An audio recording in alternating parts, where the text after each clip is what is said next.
Olha só que situação inusitada e complexa que estamos acompanhando de perto aqui na Closer Brasil. Você deve ter escutado que o ministro Alexandre de Moraes, do Supremo Tribunal Federal, declarou o trânsito em julgado no caso de Jair Bolsonaro, certo?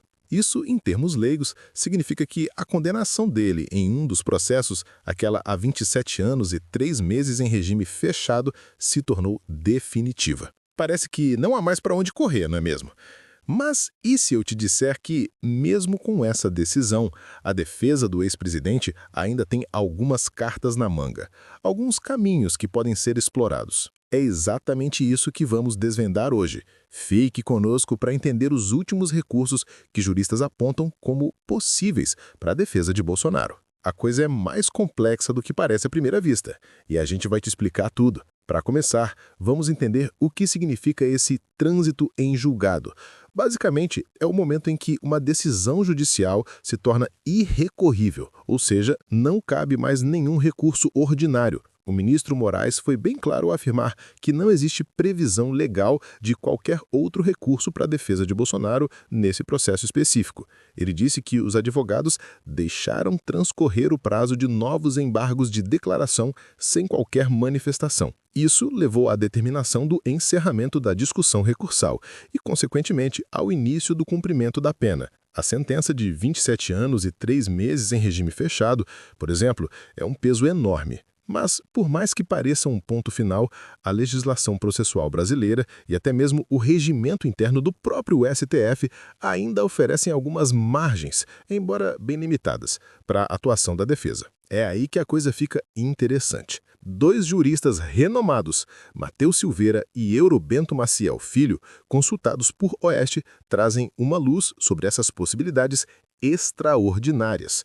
E elas são, de fato, excepcionais. Vamos mergulhar nos caminhos que, segundo esses especialistas, ainda restam à defesa. O primeiro deles é a prisão domiciliar humanitária. Imagina só, mesmo com uma condenação definitiva, a lei prevê que, em casos de doença grave incompatível com o cárcere, a pena pode ser cumprida em casa. O advogado Matheus Silveira explicou que essa medida não anula a condenação, mas muda a forma como ela é cumprida. É uma medida de compaixão, digamos assim, baseada na saúde do condenado. Mas, atenção, se a saúde estiver estável, a pena deve ser cumprida em uma unidade prisional regular ou, no caso de um ex-presidente, numa ala de Estado Maior. Ou seja, não é algo simples de se conseguir. Exige uma condição de saúde realmente grave e comprovada.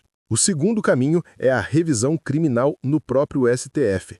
Essa é uma cartada mais rara, usada para tentar reverter uma condenação que já é definitiva. Silveira listou as hipóteses em que isso pode acontecer, e elas são bem específicas.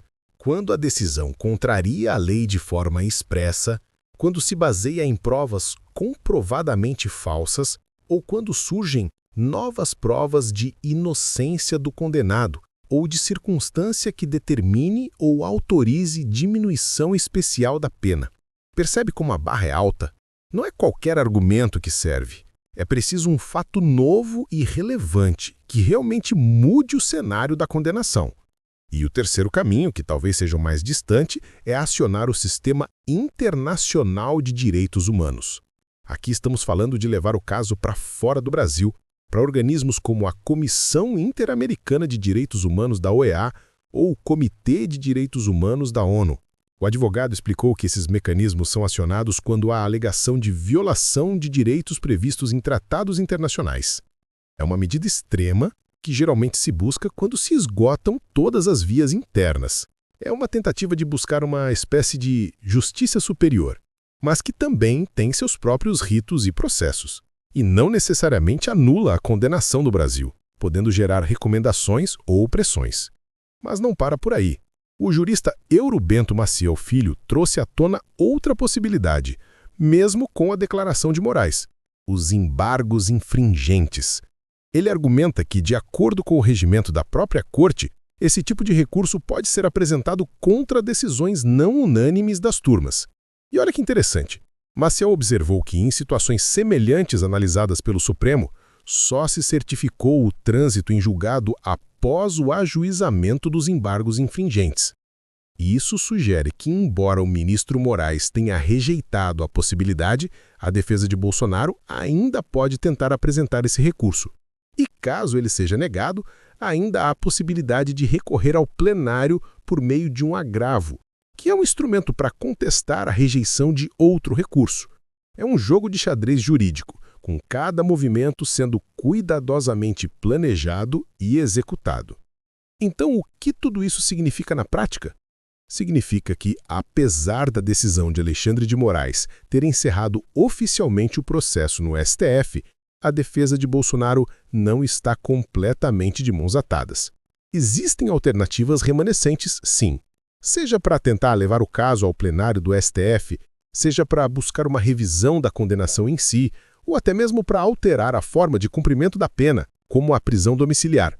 Mas é fundamental entender que todas essas medidas são extraordinárias.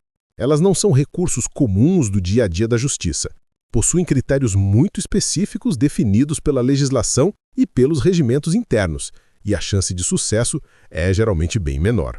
É como tentar um milagre jurídico, digamos assim, que exige provas irrefutáveis ou condições muito particulares. A batalha legal para a defesa ainda não terminou, mas agora ela se move para um terreno muito mais estreito e desafiador. A cada passo, a cada recurso, a complexidade aumenta e a margem de manobra diminui. É um cenário que continua a gerar muita discussão e análise no meio jurídico e político brasileiro. E esse foi o panorama dos recursos que ainda restam à defesa do ex-presidente Jair Bolsonaro, segundo análise de juristas. É um tema que, como você viu, está longe de ser simples e continua a evoluir. Fique ligado na Closer Brasil para todas as atualizações e análises aprofundadas sobre este e outros casos que moldam o cenário político e jurídico do nosso país.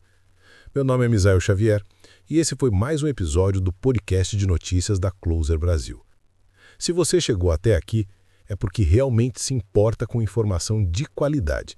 E é exatamente por isso que criamos este espaço, para quem não se contenta com manchetes superficiais e quer entender o que realmente está acontecendo no mundo. Aqui na Closer Brasil, nossa missão vai muito além de apenas informar.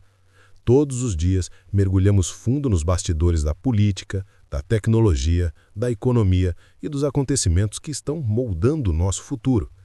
Trazemos análises exclusivas, contextos que você não encontra em outros lugares e uma visão completa dos fatos que realmente importam. Se você acredita que estar bem informado é fundamental para tomar melhores decisões e entender o mundo ao seu redor, este é o seu lugar. Com apenas 2 cliques, você pode se inscrever no canal e ativar o sininho das notificações. Assim você nunca mais perde nossas análises profundas e fica sempre um passo à frente.